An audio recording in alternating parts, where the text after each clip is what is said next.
Everyone who lived there was rich, but their hearts were often as hard as the marble floors they walked upon. Among these giants lived a girl named Min-hee. She did not own a silk dress or a fast car. Instead, she wore a faded blue windbreaker and rode a squeaky bicycle. Min-hee was a delivery girl, the invisible thread that kept the rich fed while they stayed hidden in their castles. She worked from dawn until the moon took its place in the sky, carrying heavy boxes up endless stairs. Most people ignored her, treating her like a ghost in the hallway. But Min-hee didn't mind the silence. She had a mother to care for and dreams that kept her feet moving even when they ached. She was a girl of sunshine in a building made of ice. However, the Golden Towers had secrets, and the darkest secret of all lived on the very top floor, behind a door made of reinforced steel. Nobody ever saw the man in Penthouse A. They only whispered his name in hushed, terrified tones. Mr. Kang. They said he was a monster from the east, a king of the underworld who had moved to their city to find peace, or perhaps to bury his sins. Min-hee did not believe in monsters, but she was about to learn that sometimes the scariest people are the ones who have the most to lose. It was a Tuesday when the storm began, both in the sky and in the hallways of the Golden Towers. Min-hee was carrying 3 large bags of groceries, her glasses fogged up from the humidity. As she stepped out of the elevator on the 10th floor, she bumped into Mrs. Choi. Mrs. Choi was a woman who wore diamonds like armor and looked at the world through narrowed, judgmental eyes. She was the unofficial queen of the building, and she hated anything that looked cheap. When Min-hee's bag brushed against Mrs. Choi's designer coat, the older woman let out a scream as if she had been struck by a blade. "Look what you've done, you clumsy rat," Mrs. Choi hissed, her face twisting into an ugly mask of rage. Min-hee immediately bowed, her heart hammering against her ribs like a trapped bird. "I am so sorry, ma'am. It was an accident. The floor was slippery," Min-hee whispered, her voice trembling. But Mrs. Choi did not want an apology. She wanted a victim. She grabbed the grocery bag from Min-hee's hand and threw it onto the floor. Eggs cracked, spreading yellow yolks across the pristine white tiles. Milk pooled like a white lake. "You don't belong here," Mrs. Choi sneered, stepping closer until Min-hee could smell her sharp, floral perfume. "You are dirt on our shoes. If I see you again, I will make sure you never work in this city again." Min-hee looked at the mess, her eyes stinging with unshed tears. She felt small, smaller than she had ever felt before. The bullying did not stop with Mrs. Choi. It was as if a signal had been sent to all the wealthy residents of the Golden Towers. Over the next few days, Min-hee became the target of their boredom and cruelty. The teenagers in the lobby would trip her as she walked by, laughing as her delivery packages tumbled across the floor. The businessmen would snap their fingers at her as if she were a dog, demanding she hold the elevator while they finished their long, loud phone calls. Each time, Min-hee would bow and apologize, keeping her head down so they wouldn't see the redness in her eyes. She needed this job. Her mother's medicine was expensive, and the rent for their tiny basement apartment was due. She told herself that words couldn't hurt her, but words are like tiny needles. Eventually, the skin begins to bleed. On Friday, the cruelty reached a breaking point. A group of wealthy women, led by Mrs. Choi, cornered Min-hee in the lobby. They claimed she had stolen a silk scarf that had gone missing. They surrounded her, their voices rising in a shrill chorus of accusations. "Check her pockets," one cried. "Call the police," another shouted. Min-hee stood in the center of the circle, her hands shaking so hard she had to hide them behind her back. "I didn't take anything. Please, I just want to do my job." But they didn't listen. They enjoyed the power they held over her. They enjoyed seeing the delivery girl crumble under the weight of their lies. Just as Mrs. Choi reached out to grab Min-hee's arm, a heavy silence fell over the lobby. It wasn't the kind of silence that comes when a room goes empty. It was the kind of silence that happens when a predator enters the clearing. The heavy, gold-plated doors of the private elevator at the end of the hall hissed open. Out stepped a man who looked like he was carved from obsidian.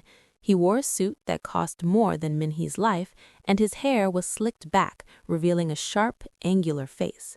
This was Mr. Kang. He didn't look at the women. He didn't look at the security guards who suddenly stood up straighter. He looked directly at Minhee, who was standing there with a tear tracking through the dust on her cheek. Mr. Kang's eyes were cold, like a winter sea, but for a split second, something flickered in them when they landed on the girl.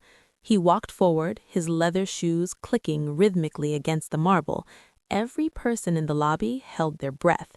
Mrs. Choi, usually so loud and bold, took a step back, her hand flying to her throat. The power dynamic in the room shifted instantly. Mr. Kang stopped exactly 3 feet away from the group. He didn't speak, he simply watched. The tension was thick enough to choke on. Minhee looked up, her vision blurred by tears, and saw a man who looked like a king from an old, dark story. She didn't know why, but for the first time in days, she didn't feel like running away. Mr. Kang finally spoke, and his voice was a low, melodic growl that vibrated in the air. "Is there a problem here?" he asked.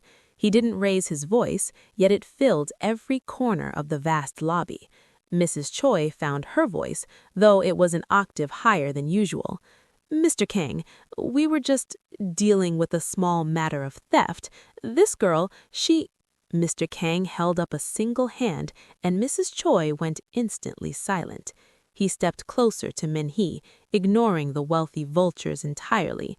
He looked at the cracked eggs on the floor, the torn delivery bags, and the way Minhee was biting her lip to keep from sobbing. Then he did something that shocked everyone in the Golden Towers. He reached into his pocket, pulled out a silk handkerchief, a deep royal purple, and handed it to Minhee. "Wipe your face," he said softly. Minhee stared at the cloth, then at the man. She hesitated, then took it, the fabric feeling like water against her skin. "Thank you," she whispered. Mr. Kang turned his gaze back to Mrs. Choi. The coldness in his eyes was now a visible frost. "I do not like noise, and I do not like people who use their status to crush those who work harder than they do. This girl is under my protection. If any of you speak to her again, you will be speaking to me." The threat was clear, and the consequences were unstated but understood. Mr. Kang was a man who didn't make idle threats. The lobby cleared in seconds. Mrs. Choi and her friends vanished like smoke in a gale. Minhee was left standing alone with the most feared man in the city. She felt a strange mix of terror and gratitude. I have to finish my deliveries," she said, her voice still shaky. Mr. Kang looked at her for a long moment. "You are injured," he noted, pointing to a small scrape on her knee from where she had been pushed earlier. "It's nothing," she insisted, trying to stand taller. "I'm used to it." Mr. Kang's jaw tightened. "You should not have to be used to it." He gestured toward the elevator he had just exited. "Come, my chef will prepare something for you to eat, and my medic will look at your knee." Minhee shook her head quickly. "Oh, no, sir. I couldn't. I have so much work left, and I have already purchased everything in your cart. The company has been notified. You are done for the day. Now, come."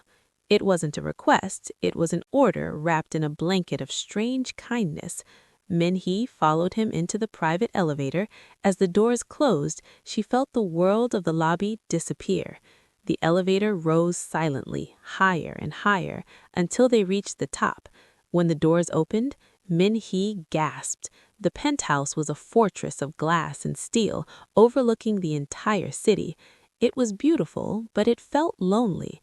It was the lair of a dragon who had decided to save a sparrow. Inside the penthouse, the air was still and smelled of sandalwood. Mr. Kang led Minhee to a large velvet chair that felt like sitting on a cloud. A man in a white coat appeared almost instantly, cleaning her knee with gentle hands. Meanwhile, a chef placed a bowl of steaming porridge filled with delicate herbs and pieces of tender abalone. Min-hee hadn't eaten since 5 a.m., and the scent made her dizzy. "Eat," Mr. Kang said, sitting across from her. He had removed his suit jacket, revealing a black dress shirt that showed the outlines of powerful muscles and a hint of a tattoo crawling up his neck. He looked dangerous, yes, but he also looked tired. As Min-hee ate, she felt the warmth returning to her body. "Why did you help me?" she asked, after a few minutes. Mr. Kang leaned back, his eyes fixed on the city lights below. "Because I know what it's like to be the dirt on someone's shoe. The people in this building think they are gods because they have paper in their pockets, but I know what real power is. Real power is not the ability to crush, it is the choice not to." Min-hee looked at him, seeing past the Mafia boss labels the neighbors used. She saw a man who had fought his way out of the mud and was now surrounded by people who didn't understand the cost of the climb. For the next hour, they sat in a comfortable silence. Min-hee told him about her mother, about her dreams of becoming a teacher, and about how she loved the way the city looked just before dawn. Mr. Kang listened with an intensity that made Min-hee feel like the most important person in the world. He didn't interrupt. He just watched her with those deep, dark eyes. When she was finished, he stood up and walked to a large desk. He picked up a small black card and handed it to her. "This is my personal number," he said. "If anyone in this building or this city bothers you again, you call me. Do not hesitate." Min-hee took the card, feeling the weight of it. It felt like a shield. "I don't know how to thank you," she said. Mr. Kang gave a small, almost invisible smile. "Just keep being the girl who doesn't believe in monsters," he said. He had his driver take her home in a sleek black car that made the neighbors in her poor district peek out from their windows in awe. That night, for the first time in months, Min-hee slept without worrying about the next day. She felt like she had a guardian angel, even if that angel wore a tailored suit and had blood on his hands from a life she couldn't imagine. But the peace was short-lived. The rich neighbors didn't like being told what to do, and Mrs. Choi was already planning her revenge. The next Monday, Min-hee returned to the Golden Towers. She was nervous, but she held Mr. Kang's card in her pocket like a lucky charm. For the first few hours, everything was quiet. People looked away when she passed, their faces tight with suppressed anger.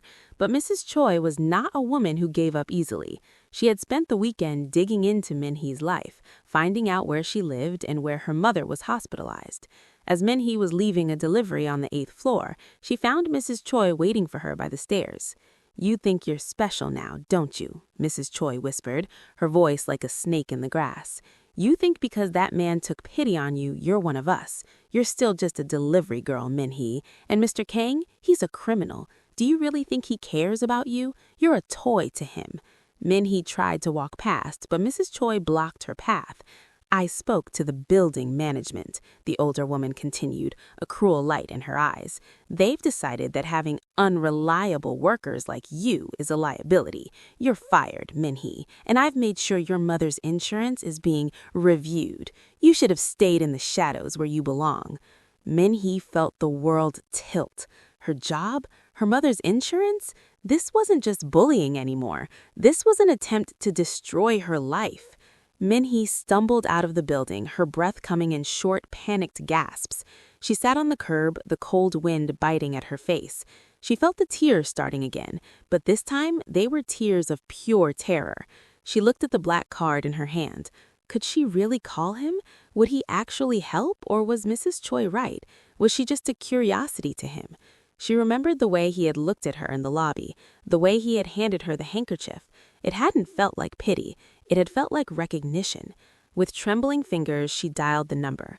It rang once, twice. "Speak," the voice on the other end said. It was Mr. Kang. "Mr. Kang, it's Min-hee," I sobbed. "They fired me, and they're hurting my mother. I don't know what to do." There was a long pause on the other end of the line. The silence was so heavy, Min-hee thought the call had dropped. Then Mr. Kang spoke again, and his voice was lower than she had ever heard it. It was the sound of a storm moving in from the horizon. "Where are you?" he asked. "I'm outside the lobby," she whispered. "Stay right there. Do not move. "My angel, I told you I would protect you. Now I am going to show them what happens when they touch what belongs to me." The line went dead. Minhee sat on the cold concrete, her heart racing. Minutes felt like hours.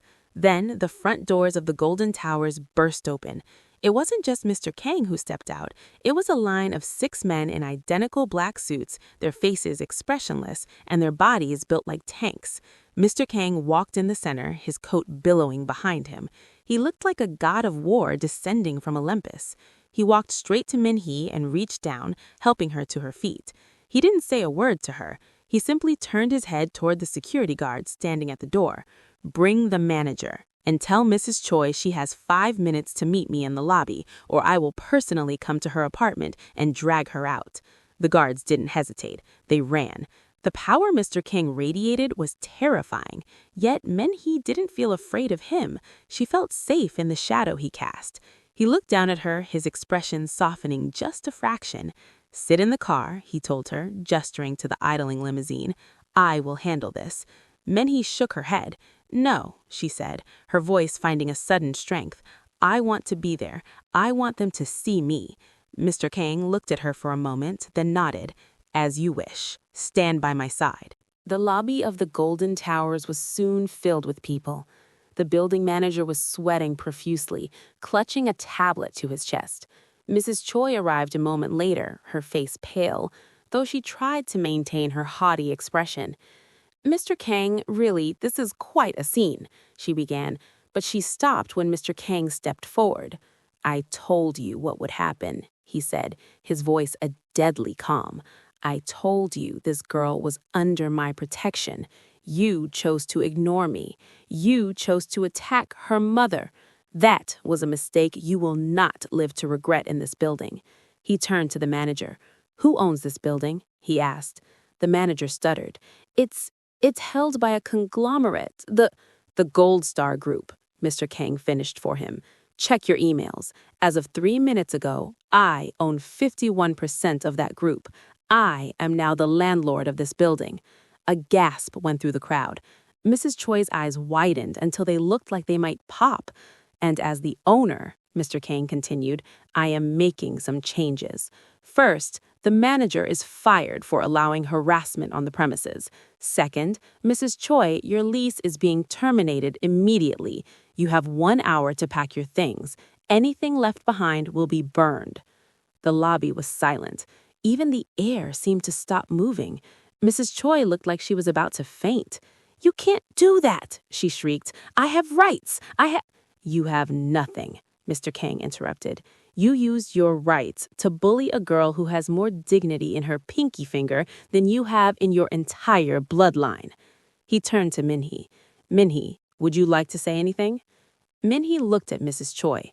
For weeks, this woman had made her feel like nothing. She had made her cry, made her doubt herself, and threatened her family. But looking at her now, Minhee didn't feel anger. She felt pity. Mrs. Choi was so small, so desperate to feel big by stepping on others. "I just wanted to do my job," Minhee said softly. "I hope you find a place to live where people are kinder than you were to me." Mrs. Choi opened her mouth to speak, but one of Mr. Kang's men stepped forward, and she quickly closed it, turning and scurrying toward the elevator in a daze of shame. Mr. Kang then turned to the rest of the residents who had gathered to watch the drama. "This girl," he said, gesturing to Minhee, "is no longer your delivery girl. She is the new director of resident relations for this building. If you have a complaint, you go through her. And if I hear that anyone treats her with anything less than absolute respect, you will be joining Mrs. Choi on the sidewalk." In the weeks that followed, the Golden Towers transformed.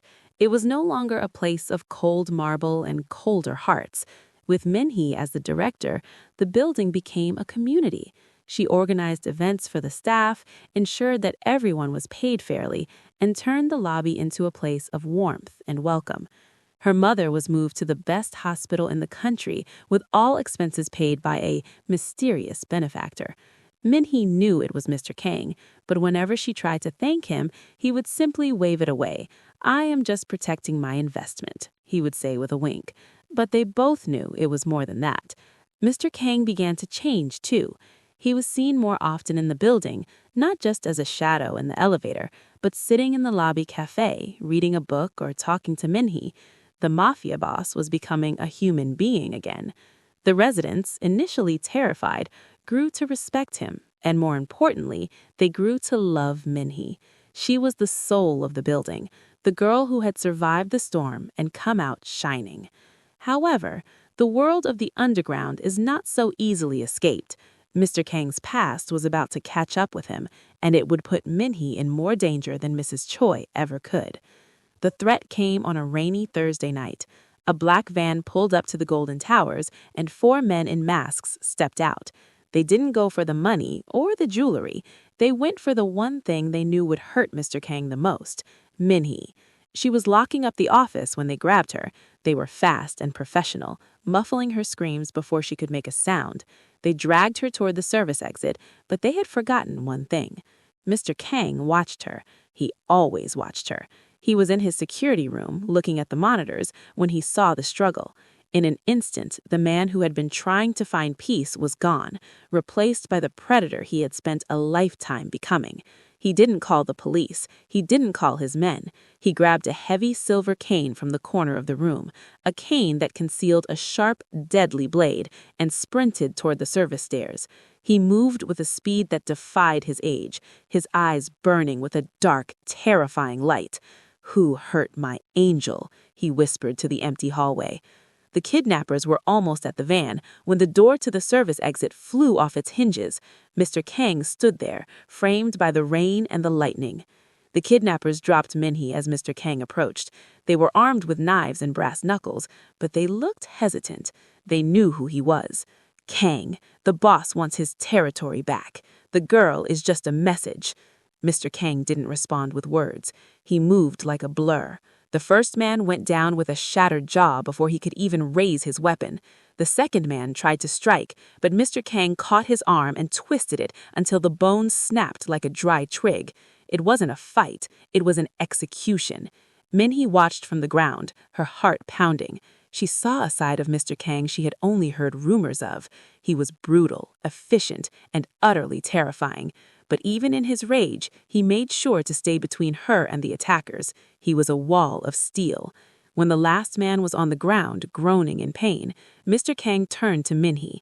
The mask of the monster was still on his face, his breathing heavy and his knuckles bruised. Minhee didn't shrink away. She stood up and walked to him, reaching out to touch his arm. "Mr. Kang, it's okay. I'm safe." The touch of her hand seemed to break the spell. Mr. Kang's shoulders slumped and the fire in his eyes dimmed. He dropped the silver cane and pulled Minhee into a fierce embrace. He didn't say anything, but she could feel the way he was trembling. The Mafia boss was terrified, not of the men he had just fought, but of the thought of losing her. "I'm sorry," he muffled into her hair. "I'm sorry you had to see that." Minhee pulled back and looked at him. "You saved me," she said. "Again." He shook his head. "I brought this on you. My world is a dark place, Minhee. I thought I could keep you out of it, but I was wrong." He looked at the men on the ground, then back at the building. "I have to leave. If I stay, they will keep coming. They will use you to get to me." Minhee felt a cold lump form in her throat. "No," she said. "You can't leave. This is your home now." Mr. Kang gave a sad smile. "A man like me doesn't have a home, Minhee. We only have hiding places." But Minhee wasn't about to let him walk away. She had learned a lot about power in the last few months, and she knew that the greatest power wasn't in owning a building or fighting enemies. It was in the bonds people shared. "Then we'll make it a home," Minhee insisted. "We'll call the police. We'll use the evidence from the cameras. We'll fight them the right way." Mr. Kang looked at her, surprised by the fire in her voice. "The right way doesn't always work against men like these," he cautioned. "Then we'll make it work," she countered. "You told me you bought the building to protect what's yours. Well, I'm part of this building now, and so are you." Over the next few days, Mr. Kang did something he had never done in his entire career. He went to the authorities. He turned over files, names, and locations of his rivals, acting as a state witness in exchange for a clean slate and protection for the building. It was a risky move, one that could have ended his life, but he did it for the girl who saw the sunshine in him. The Golden Towers became a fortress of a different kind, a place guarded by the law and by the loyalty of the people who lived there. The Mafia boss was no longer a ghost, he was a citizen, and Minhee, she was no longer a delivery girl, she was the heart of the Golden Towers, the one who had tamed the dragon and taught him how to live in the light. Years passed, and the story of the delivery girl and the Mafia boss became a legend in the city. People would point to the Golden Towers and tell their children about the man who gave up an empire for a girl with a squeaky bicycle. Mrs. Choi was never heard from again, though some say she ended up living in a small apartment in a part of town she used to mock. Minhee's mother recovered and lived to see her daughter graduate from university, not as a teacher, but as a lawyer who fought for the rights of workers. Mr. Kang remained in his penthouse, but the steel doors were often left open. He spent his days mentoring young people and his evenings walking in the garden Minhee had built on the roof. They were never a couple in the traditional sense, but they were something deeper, partners, friends, and family. They had both been discarded by the world in different ways, and together they had built a world of their own. A world where a delivery girl could be an angel and a monster could become a man. One afternoon, a new delivery girl arrived at the Golden Towers. She was young, nervous, and wearing a faded jacket. She accidentally bumped into a wealthy-looking man in the lobby. She froze, waiting for the lecture, the insult, or the shove. But the man simply smiled and helped her pick up her packages. "Don't worry, we've all been there." He pointed to a portrait hanging in the lobby, a painting of a girl in a blue windbreaker, smiling in front of a giant gold door. "That's Minhee," he said. "She owns this place, and she says that everyone who enters these doors is a guest of honor." The young girl looked at the painting, then at the man. She felt a sense of peace she hadn't expected. She went about her work with a lighter heart, unaware that a pair of dark, watchful eyes were observing her from the penthouse balcony. Mr. Kang, now older but still just as sharp, turned to Minhee, who was standing beside him. "She looks like you did," he remarked. Minhee smiled, leaning her head on his shoulder. "She looks like someone who has a lot of stories to tell." And so the legacy of the Golden Towers continued. It wasn't just a building anymore, it was a symbol of hope. It proved that your beginning doesn't define your end, and that kindness is the most powerful weapon of all. Mr. Kang often thought back to that day in the lobby, the day he saw a girl crying over cracked eggs. He realized that saving her hadn't been an act of charity, it had been an act of salvation for himself. She had given him a reason to stop fighting and start living. He had spent his life building walls, but she had taught him how to build bridges. As the sun set over the city, casting a golden glow over the towers, Minhee and Mr. Kang stood together, watching the world move below them. They were no longer afraid of the shadows. They knew that as long as they had each other, the light would always find a way in. The story of the delivery girl and her mafia boss was a story of a miracle made of silk handkerchiefs, abalone porridge, and the courage to stand up to the bullies of the world. But every story has its final chapter, and as the years rolled on, the city changed. The Golden Towers remained, a steadfast guardian of the skyline. Mr. Kang grew frail, but his spirit was as fierce as ever. Minhee never left his side, repaying the protection he had once given her with a devotion that touched everyone who saw it.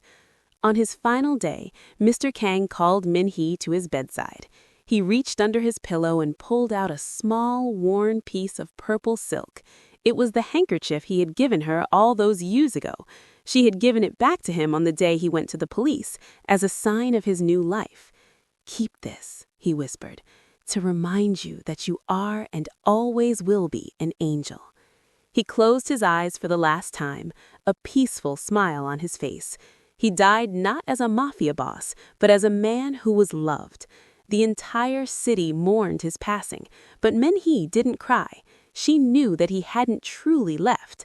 He was in the stones of the building, in the kindness of the neighbors, and in the heart of every person who fought for what was right.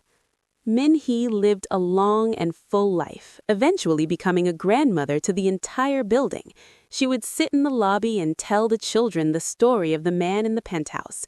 She told them that monsters aren't born, they are made by the world, but they can be unmade by love. She told them that being rich doesn't mean having money, it means having the courage to help someone who has nothing. The children would listen with wide eyes, looking up at the painting of the girl in the blue jacket. They learned that the most important thing you can be in this world is kind. And they learned that sometimes the person you think is your enemy might just be the one waiting to save you. The Golden Towers became a sanctuary, a place where the delivery girls and the kings could sit at the same table and share a meal. It was a world that Min-hee and Mr. Kang had built together, one act of kindness at a time. As I finish this tale, children, look around you. The world can be a cold place, like the Golden Towers used to be. There will always be people like Mrs. Choi who want to make you feel small. But remember Min-hee. Remember that she didn't fight back with anger. She fought back with dignity and the help of a friend who saw her true worth. And remember Mr. Kang. He showed us that no matter how far you have fallen into the dark, you can always choose to walk toward the light. You just have to be brave enough to open your door. Power is not about who you can crush. It is about who you can lift up. So the next time you see someone being bullied or someone who looks like they are carrying the weight of the world on their shoulders, remember the delivery girl and the boss. Be the person who offers a handkerchief. Be the person who opens the door. The moon is high now, and it is time for sleep. But as you close your eyes, imagine the Golden Towers standing tall in the distance. Imagine the light in the penthouse window, a steady flame that never goes out. It is a reminder that even in the darkest city, there is a place for angels and a home for those who have found their way. Min-hee and Mr. Kang are gone now, but their story lives on in every act of kindness and every stand against injustice.